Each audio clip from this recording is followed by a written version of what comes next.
At the beginning of the 21st century, a survey of wild kiwi on Whangarei Heads Peninsula in Northland put their number at about 80. This was what's known as a remnant population. In simple terms, these kiwi were survivors, mainly older birds able to fight off their main predator, the stoat. In Whangarei Heads, the same as all over the country, stoats were wiping out kiwi chicks. The national situation was dire, but here on the peninsula, a small group of locals were hopeful they could make a difference. We're a pretty special place out here geographically and ecologically, so we had some kiwi to start with. We were lucky to have 80 to start with. We had a beautiful place. We had a good community, we had good science background, we had good support from the Department of Conservation, good iwi support, and so we brought the land care idea here. We already had lots of land care groups. That's people looking after stuff in their backyard. The Whangarei Heads Land Care Forum was formed in 2001 and began supporting local initiatives to trap stoats and help kiwi. The forum also wanted to understand the big picture, the ecology of the whole area. The first thing we did was got a science study done, and that was really important because it set a credible platform for the work that was to come. The early research showed that there was some kiwi in remote bush in Whangarei Heads, and that was expected. But what was a surprise was finding many kiwi here were living on private land. In fact, they were free-ranging across a wide variety of habitats and in many cases living very close to humans. This discovery led to locals stepping up the predator control and extending it into other parts of the peninsula. We did 3 or 4 years of just trapping. You know, that was all. And then we started bringing in kiwi, translocating them in and monitoring them and discovering that, yep, trapping was working, but the kiwi we were bringing in were being killed by dogs. Backyard Kiwi was formed in 2009 to promote awareness of kiwi in Whangarei Heads and the challenges they face. And one of those challenges was the risk even small dogs pose to them. One of Todd Hamilton's roles in Backyard Kiwi is monitoring the small number of wild birds that have transmitters attached. Here, Todd is carrying out an annual health check on a male kiwi called Darwin and replacing the battery on his transmitter. It's a rare chance to actually see a kiwi close up and appreciate just how vulnerable they are to dogs.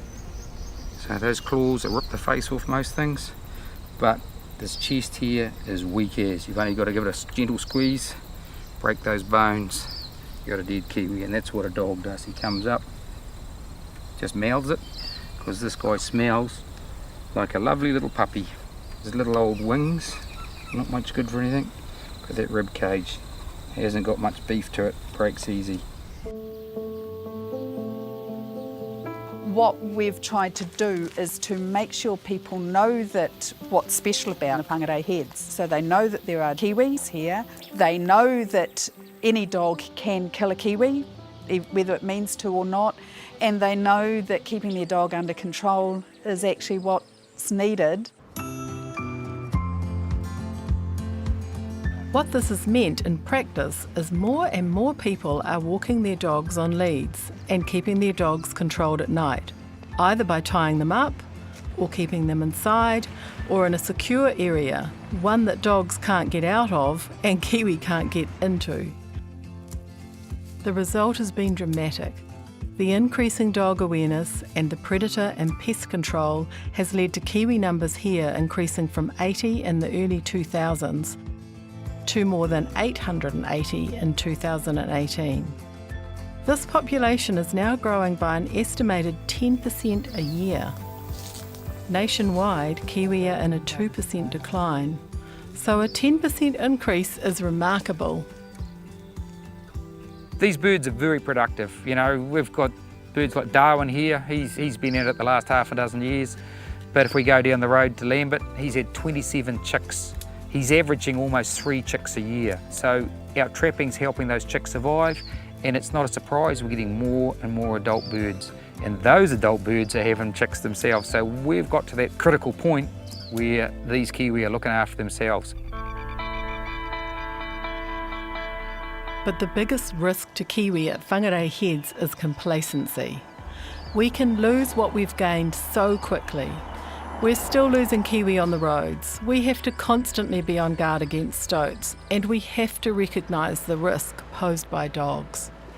We wouldn't have 880 plus adult kiwi if people didn't tie their dogs up. They do. We're not dog haters. I'm a dog owner. Many people involved are. We just control our dogs. When I drive out in the morning to do my trapping round, I get a sore arm waving at dog owner after dog owner, walking their dog, happy to see me coming, not fearful of the kiwi person coming, happy to see me, showing they're doing the right thing. They're walking their dog on the roadside on a lead. Kiwi are fine. Todd is very well known in Whangarei Heads and highly visible. But as time has gone on and the backyard kiwi story has progressively resonated, people's attitudes towards dogs and kiwi are changing. Initially, Todd would get calls from people saying, you know, so-and-so's dog's out, come and do something about it. Increasingly, he now gets calls to say so-and-so's dog was out, and I went and had the conversation with them. So people are taking ownership, and if you approach people right, you know, they don't want their dog to be a kiwi killer. One thing that's made a crucial difference has been the annual kiwi releases that connect people to their kiwi. In early 2018, more than 400 people turned up to the release at Pārua Bay. For many, this was their very first time seeing a kiwi in the flesh. Kiwi's a cryptic bird. You don't see them, there's a lot of people out here who don't even hear them, or if they hear them, they don't know that that's what they're hearing. So getting people along to seeing their birds, they become emotionally attached. Seeing people, locals getting there, seeing, smelling, getting to see a kiwi release in their backyard, it really engages them. They go home and tie their dogs up and pressure their neighbours into doing the same. Do the right thing. And we've got a really good community here doing the right thing. We love our dogs and we love living in a place with so many wild kiwi. That's why Backyard Kiwi has launched Take the Lead to raise awareness of kiwi and dogs, what the risks for kiwi are and how they can be managed. Take the Lead is starting here and we'd love to see it expanding into other areas. What is happening in Whangarei Heads is phenomenal. Locals are so proud about their kiwi in their backyard. The kiwi population is growing every year. They're living here right amongst us and our dogs, side by side. And that's really something to be treasured. To find out more about Take the Lead and the work of Backyard Kiwi, jump on the Backyard Kiwi website and follow us on Facebook.